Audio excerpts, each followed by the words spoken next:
মেকানিক্সের পার্টের থেকে কয়েকটা question. A collision between two particles is perfectly elastic when they are perfectly elastic কলিশনের ক্ষেত্রে কি হবে? Linear momentum and kinetic energy are fully conserve. Option C একটা হবে, এটা মনে রাখতে হবে।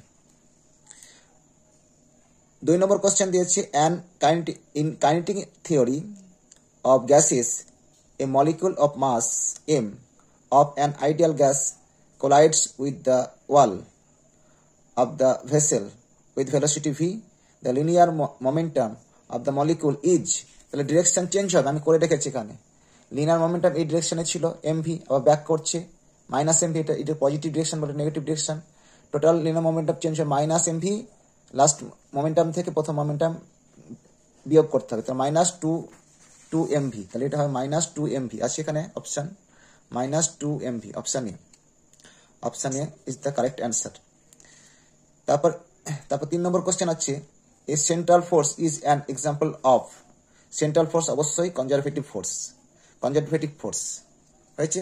কনজারভেটিভ ফোর্সের কিছু বৈশিষ্ট্য রয়েছে, সেটা হচ্ছে তার কৃতকার্য পথের দৈর্ঘ্যের উপর ডিপেন্ড করবে না, কৃতকার্য পজিশনের উপর ডিপেন্ড করবে, ঠিক আছে। Total energy, total mechanical energy অর্থাৎ যান্ত্রিক শক্তি ধ্রুবক থাকবে, এই কিছু কিছু বৈশিষ্ট্য ছিল গ্র্যাভিটেশনের ক্ষেত্রে, এটা বললাম। নন কনজারভেটিভ ফোর্সের কোনগুলো হয়? ফ্রিকশন ফোর্স, ভিসকাস ফোর্স, এটা কনজারভেটিভ ফোর্স, যেখানে কিছু এনার্জি অন্য শক্তিতে কনভার্ট হবে।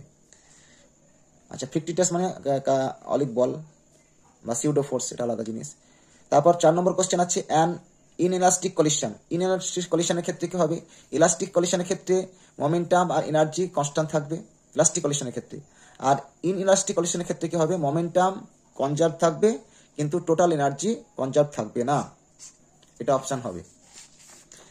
তারপরে দেখো 5 নম্বর কোশ্চেন কি দিয়েছে, in central force motion which one of the following physical quantity is conserve. Central ফোর্সের ক্ষেত্রে কোনটা কনজার্ভ থাকে?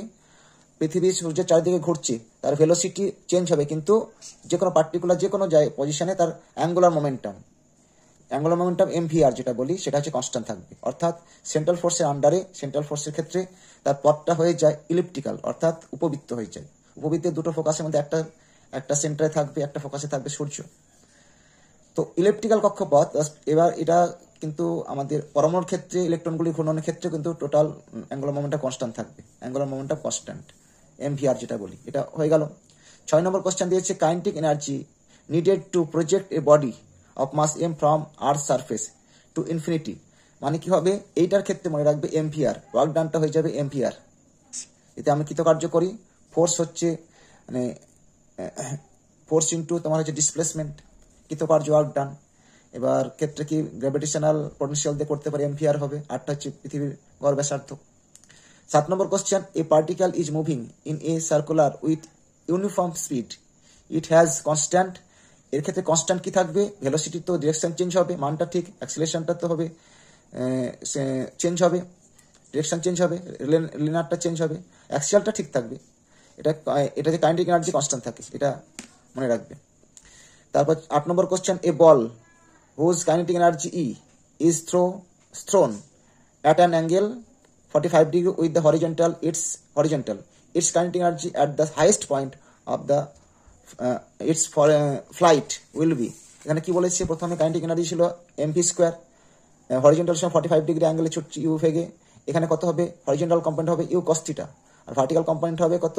You sine theta, u sine 45 degree হবে। কিন্তু এখানে প্রজেক্টাইল মোশনের ক্ষেত্রে কি হয়? কোন কোন কণা কনস্ট্যান্ট, কোন কোন পার্টটা কনস্ট্যান্ট থাকে? একটা হচ্ছে হরিজন্টাল কম্পোনেন্টটা কনস্ট্যান্ট থাকে, কি থাকে? হরিজন্টাল কম্পোনেন্ট কনস্ট্যান্ট থাকে, আর গ্র্যাভিটেশনাল অ্যাক্সিলারেশন অভিকর্ষীয় ত্বরণ ধ্রুবক থাকে, এটা পরীক্ষায় আসে। তাহলে এখানে kinetic energy half mv square, এখানে কত হবে? ভেলোসিটি হবে cos 45 ডিগ্রি 1/√2 করলে কত হবে?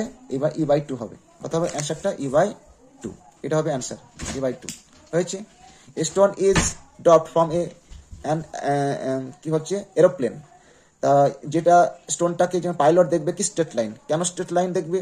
কারণ পৃথিবী বক্র, তো বক্র সার্ফেসের মধ্যে দিয়ে যাবে, যখন স্টোনটা থ্রো করবে তখন স্টোনের ভেলোসিটিটা হবে কার ডিরেকশনই হবে? পাইলটের ভেলোসিটি হবে। তো পাইলটটা যতটা ডিস্টেন্স অতিক্রম করবে, স্টোনটা ততটা ডিস্টেন্স অতিক্রম করবে, পাইলটের কাছে মনে হবে যে না, তার প্যারালাল ভাবে মুভ করছে। যেহেতু বক্র সারফেসের উপর দিয়ে গেলে এরকম সারফেসটা হয়। এই কোশ্চেনগুলো আলোচনা হলো, প্রশ্ন থাকলে অবশ্যই জানাবে।